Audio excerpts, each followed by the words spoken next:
अस्सलाम वालेकुम दोस्तों। तो आज की हमारी कहानी है एक कंजूस इंसान की।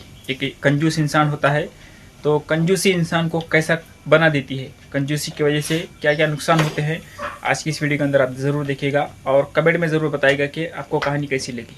ठीक है। बहुत समय पहले की बात है। कंचनपुर नाम के एक खुशहाल नगर में सेठ करोड़ीमल नाम का एक व्यापारी रहता था। नाम तो करोड़ीमल था, लेकिन उसका दिल एक पाई खर्च करने में भी घबराता था। उसका गोदाम अनाज और कीमती सामान से भरा रहता था, लेकिन उसके घर में चूल्हा तब तक नहीं चलता था जब तक कि पड़ोसियों के घर से धुआं ना निकल जाए। उसके कंजूसी के किस्से पूरे नगर में मशहूर थे। वह फटे हुए कपड़े पहनता और कहता, सादा जीवन उच्च विचार। लेकिन असलियत यह थी कि उसे दर्दी को सिलाई के पैसे देना जान देने जैसा लगता था। करोड़ीमल के घर में एक शानदार गाय थी जिसका नाम गौरी था। गौरी इतना दूध देती थी कि पूरा मोहल्ला पल जाए, लेकिन सेठ उस दूध की एक बूंद घर वालों को नहीं देता था।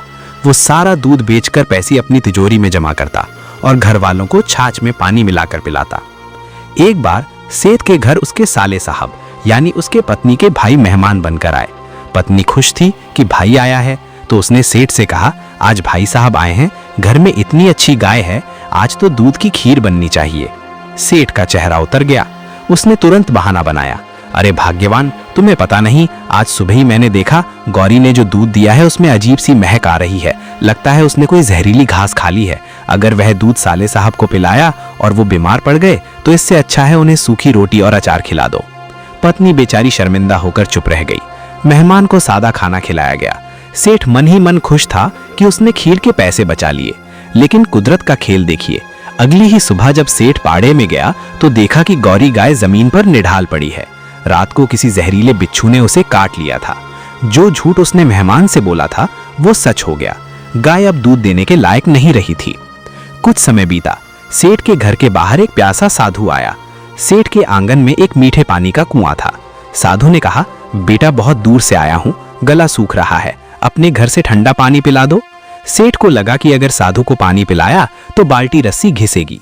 उसने झूठ बोल दिया, महाराज माफ करना, ये कुआं तो कब का सूख चुका है, इसमें सिवाय कीचड़ के कुछ नहीं है। साधु ने सेठ की आंखों में झूठ देखा और मुस्कुराते हुए बोला, जैसी तेरी नियत वैसी तेरी बरकत। अगर तू कहता है कि सूखा है तो सूखा ही सही। साधु के जाने के कुछ ही दिनों बाद नगर में भीषण गर्मी पड़ी। आसपास के सभी कुओं में पानी था, लेकिन सेठ करोड़ीमल के कुएं का पानी अचानक पाताल में चला गया। अब उसे खुद पानी के लिए दूसरों के सामने हाथ फैलाना पड़ा और लोग उसे ताने मारकर पानी देते। सेठ का इकलौता बेटा था। सेठ के पास एक पुरानी बैलगाड़ी थी जिसका पहिया काफी समय से टूटा हुआ था। बेटा बार बार कहता, पिताजी पहिया बदलवा दो, कभी भी हादसा हो सकता है। लेकिन सेठ कहता, अरे अभी तो चढ़ रही है, जब टूटेगा तब देखेंगे, नए पहिए में बहुत खर्चा है। एक दिन बेटे की तबीयत अचानक बहुत ज्यादा खराब हो गई। उसे शहर के डॉक्टर के पास ले जाना बहुत जरूरी था। सेठ ने सोचा, किराए की गाड़ी मंगाऊंगा तो बहुत ज्यादा पैसे लगेंगे, अपनी ही बैलगाड़ी में ले चलता हूँ। कंजूसी के मारे उसने वही टूटी हुई बैलगाड़ी ली। रास्ते में गड्ढा आया और चरमराहट के साथ वह कमजोर पहिया टूट गया। गाड़ी पलट गई और बीमार बेटे को चोट लगी ही, और साथ ही समय पर डॉक्टर के पास ना पहुंच पाने के कारण बेटे की हालत इतनी बिगड़ गई कि वह हमेशा के लिए एक पैर से लंगड़ा हो गया। डॉक्टर ने बाद में कहा, सेठ जी, अगर ये आधे घंटे पहले आ जाते तो बच्चा पूरी तरह से ठीक हो जाता था। उस दिन सेठ की बचाई हुई चंद सिक्कों की कंजूसी ने उसके बुढ़ापे की लाठी को अपाहिज बना दिया। इतने हादसों के बाद भी सेठ की अकल नहीं खुली।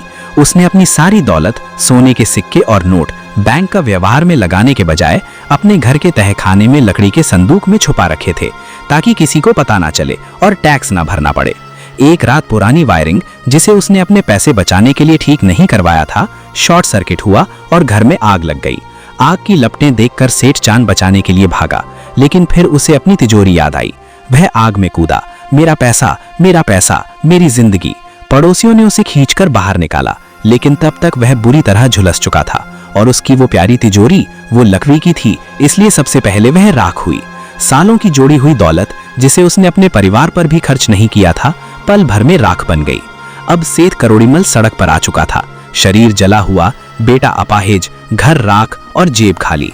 वह मंदिर की सीढ़ियों पर बैठा रो रहा था। तभी वही साधु वहां से गुजरे। सेठ उनके पैरों में गिर पड़ा। साधु ने उसके सिर पर हाथ रखा और कहा, करोड़ीमल, धन घास की तरह होता है।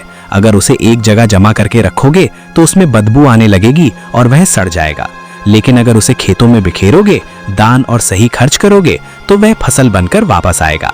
सेठ को समझ आ गया था कि उसने चांदी का पिंजड़ा तो बनाया, लेकिन उसने अपनी ही खुशियों का गला घोट दिया। कुछ दिन के बाद सेठ ने मेहनत मजदूरी शुरू की, लेकिन अब उसके पास जो भी रूखा सूखा होता वो उसे बांट कर खाता। उसने देर से ही सही, लेकिन जिंदगी का सबसे बड़ा सबक सीख लिया था। इस कहानी से हमें सीख मिलती है कि जरूरत से ज्यादा पैसा बचाना अक्सर बड़े नुकसान की वजह बनता है।